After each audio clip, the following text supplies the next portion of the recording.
आदित्य अपनी माँ से मिलने के लिए कई सालों के बाद वृद्धाश्रम जा रहा था। उसके मन में काफ़ी ख्याल आ रहे थे। उसकी माँ क्या सोचेगी, क्या कहेगी। कई साल हो चुके थे माँ से बगैर मिले।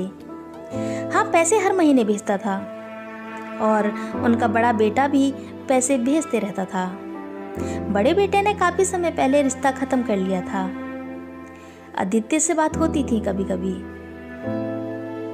वो अपनी पत्नी के साथ और बच्चों के साथ बाहर रहते थे। आर्मी में बड़े ऑफिसर जो हैं। आदि अपनी शादी के कुछ दिनों के बाद ही माँ को वृद्धाश्रम छोड़ आया था। आदि की शादी के बाद घर में अक्सर झगड़े होने लगे थे। झगड़े भी कुछ खास नहीं थे, बस माँ कहती थी बहू थोड़ा जल्दी उठ जाया करो, घर की साफ सफाई रखा करो। लेकिन बहू तो बहू ठहरी। इसने आदित्य की माँ को कभी अपनी माँ समझा ही नहीं। वैसे कहते हैं ना फ्रेंड्स, बहू को बेटी समझो, लेकिन नहीं, ये गलत है। आदित्य की माँ ने आदित्य की पत्नी को अपनी बेटियों से ज़्यादा प्यार किया था। कभी बहू नहीं समझा।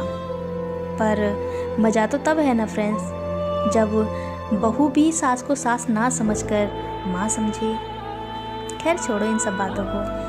आदित्य वृद्ध आश्रम के दरवाजे पर पहुंच गया था। सहमे कदमों से अंदर जा रहा था कि किसी ने पीछे से आवाज दी, इधर आओ, वहां कहाँ जा रहे हो? आदि ने मुड़कर देखा तो एक बुजुर्ग थे। आदि उनके पास आया और नमस्कार कहते हुए उनका हालचाल पूछा। वो ऐसे देख रहे थे मानो आदि ने कोई गुनाह कर दिया हो। आदि ने गांव के लहजे में राम राम किया और चलने लगा। तो फिर आवाज लगाई, रुको, अपनी माँ से मिलने आए हो? पर अब कोई फायदा नहीं, लौट जाओ। आदि सहम गया था। वापस आकर पूछा, आप ये क्या कह रहे हैं? क्या मतलब है आपका? उन्होंने एक कागज का टुकड़ा आदि की ओर बढ़ाते हुए कहा, ये लो, तुम्हारी माँ ने अंतिम दिनों में तुम्हारे लिए लिख कर रखा था और ये कुछ सामान है, इसे भी ले जाओ। ये सब सुनकर आदि उन पर गुस्सा करने लगा, चिल्लाने लगा, आप ये सब कैसे कर सकते हैं? हमें बताया तक नहीं। 2-4 बुजुर्ग और वहाँ इकट्ठा हो गए। सभी आदि को घूरने लगे, मानो अभी आदि को एक साथ मारने वाले हों। तभी उनमें से किसी ने कहा, देखो, ऐसे होते हैं नालायक बेटे। ऐसे बेटों से तो बेटों का ना होना ही अच्छा है। ये जन्म लेते ही मर जाते तो ही ठीक था। आदि की आंखें शर्म से जमीन पर गड़े जा रही थी। शायद उन्हें मालूम था कि माँ यहाँ किन हालातों में रहने आई है। आदि ने वो सामान लिया और घर की तरफ चल दिया। घर आते ही अंदर से आवाज आई, ले आए इस बुढ़िया को फिर से मेरी छाती पर। मैं साफ कह देती हूँ, इसका काम मुझसे नहीं होगा और ना मेरे बच्चे इसके पास जाएंगे। दिन भर खांसती रहती है। और हाँ, अपनी माँ से कह देना अपना काम खुद किया करें और हमारे कपड़े भी धो दिया करें। आदित्य ये सब चुपचाप सुन रहा था। उसने उससे बिना कुछ कहे बैग तैयार किया और उससे तुरंत उसके मायके चलने के लिए कहा। मायके जाते वक्त आदि ने अपने वकील के पास जाकर अपने माँ बापू की सारी जमीन जायदाद से खुद को बेदखल कराया और नौकरी के लिए रिजाइन यहीं से ऑनलाइन कर दिया था। अब वो अपनी पत्नी के मायके में रहने लगा। उसके मायके में रहते हुए बस कुछ ही दिन बीते थे कि उसकी सासू माँ को उनका वहाँ रहना पसंद नहीं आया। तो आदित्य ने अपनी पत्नी से कहा, हम यहीं रहेंगे अब सारी जिंदगी। मैंने अपनी माँ के यहाँ से सब कुछ खत्म कर दिया है और यहीं अकेले तुम्हारी माँ से अलग रहेंगे। घर में अब झगड़ा होने लगा। तो आदित्य ने अपनी पत्नी से उसकी माँ को वृद्ध आश्रम छोड़ने के लिए कहा, जिसके लिए दोनों पति पत्नी में कई दिनों तक लड़ाई चलती रही। आखिर में फैसला हुआ, हम दोनों अलग रहेंगे। लेकिन आदित्य कहाँ चुप बैठने वाला था।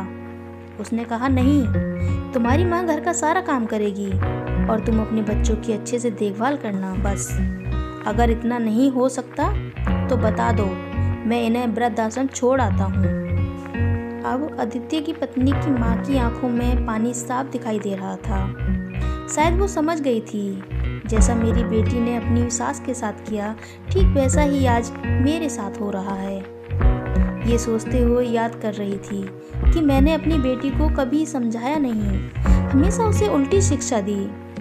ये सब आज उसी का नतीजा है। उन्होंने अपनी गलती मानते हुए अपनी बेटी के पति के पैर पकड़ते हुए क्षमा मांगी। तो आदित्य ने एक कागज का टुकड़ा जो आदित्य की माँ ने आदित्य के लिए देने को कहा था, वो पकड़ा दिया।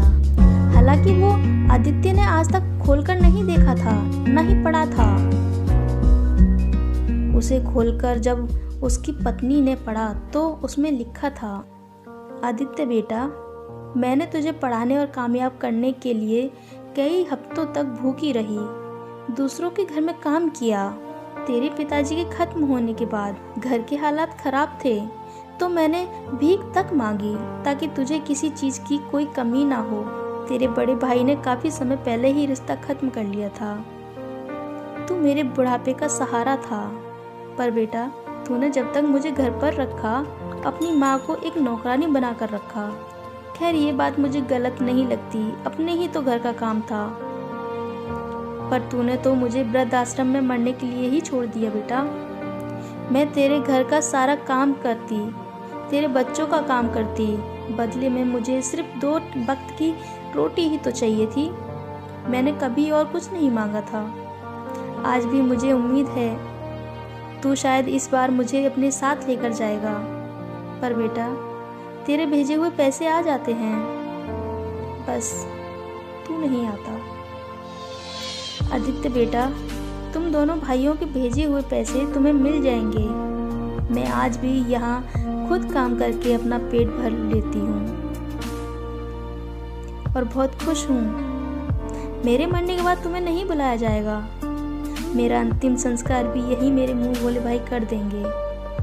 यहाँ मेरे कई भाई बन गए हैं, वही तुम्हें तुम्हारी अमानत लौटा देंगे। इतना पढ़ते ही सभी की आंखों में पानी झलक रहा था। आदित्य के चेहरे पर एक अलग ही मुस्कान थी। वो कुर्सी पर बैठा, शायद वो इसे सुनकर कुछ कहना चाहता था, पर अफसोस आदित्य अब दिल चीरती हुई स्माइल के साथ इस दुनिया को छोड़कर अपनी माँ के पास चला गया था। शायद आदित्य समझ गया था, आज जो मैंने अपनी पत्नी के आने पर उसकी बातों में आकर अपनी माँ के साथ जो किया है, वही कल मेरे साथ भी होने वाला है। उसका बेटा भी उसे वृद्धाश्रम में ठिकाना देगा। आदित्य अब जहाँ भी है अपनी एक अलग दुनिया में खुश होगा, पर उसकी पत्नी आज भी अपने मायके में जिल्लत की जिंदगी जी रही है। जीते हुए भी वो जिंदा लाश बन गई है। उसकी माँ भी अब उसे ताने देने लगी है। गांव के लोग भी उसे देखकर तरह तरह की बातें करते हैं और उसका बेटा भी अब उसे धुतकारने लगा है। फ्रेंड्स, आपको ये कहानी कैसी लगी हमें ज़रूर बताएं।